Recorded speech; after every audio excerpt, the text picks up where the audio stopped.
Good morning. তোমাদের next request ছিল যে দিদি আমাদের ওয়েস্ট বেঙ্গলে কতগুলো হোমিওপ্যাথিক মেডিকেল কলেজ আছে সেটা তোমরা জানতে চেয়েছিলে, তো আমি আজকে সেই সম্বন্ধেই বলবো।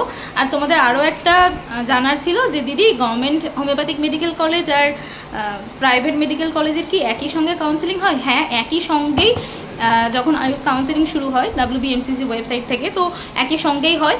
চয়েস ফিলিং যেভাবে হয় সেই অনুযায়ী হোক, সেটা নিয়ে আমি পরে একটা ভিডিও বানিয়ে বলে দেবো। এখন আমি কতগুলো ওয়েস্ট বেঙ্গলে হোমিওপ্যাথিক কলেজ আছে সেটাই আমি তোমাদেরকে জানিয়ে দিচ্ছি।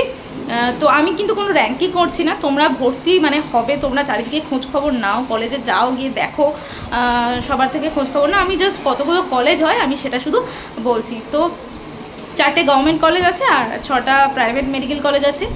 4টে গভর্নমেন্ট কলেজের মধ্যে কলকাতা হোমিওপ্যাথিক মেডিকেল কলেজ আছে, ডিএনডে হোমিওপ্যাথিক মেডিকেল কলেজ আছে, তারপর Mahesh Bhattacharya homeopathic medical college আছে, আর মিদনাপুর হোমিওপ্যাথিক মেডিকেল কলেজ আছে। এই 4টে হলো গভর্নমেন্ট কলেজ।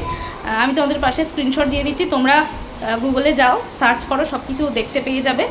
আর 6টা প্রাইভেট মেডিকেল কলেজ আছে হোমিওপ্যাথিক, তো সেটা হলো মেট্রোপলিটন হোমিওপ্যাথিক মেডিকেল কলেজ আছে, Pratapchandra Memorial homeopathic medical college আছে, আর বর্ধমান হোমিওপ্যাথিক মেডিকেল কলেজ আছে, দেন বীরভূম হোমিওপ্যাথিক মেডিকেল কলেজ আছে, বীরভূম বিবেকানন্দ যেটা, দেন হলো খড়গপুর হোমিওপ্যাথিক মেডিকেল কলেজ আছে, আর এটা আছে নিতাই চরণ চক্রবর্তী হোমিওপ্যাথিক মেডিকেল কলেজ। এই 6টা হলো প্রাইভেট হোমিওপ্যাথিক মেডিকেল কলেজ, আর আগে যে ফার্স্ট 4টে বললাম ওটা গভর্নমেন্ট ছিল। তো এই কটাই মোট হোমিওপ্যাথিক মেডিকেল কলেজ ওয়েস্ট বেঙ্গলে আছে। এবার তোমরা তোমাদের যেমন কাট অফ এবারে যেমন হবে বা তোমাদের র্যাঙ্ক যেমন এসে সেই অনুযায়ী তোমরা কাউন্সেলিং করতে পারো।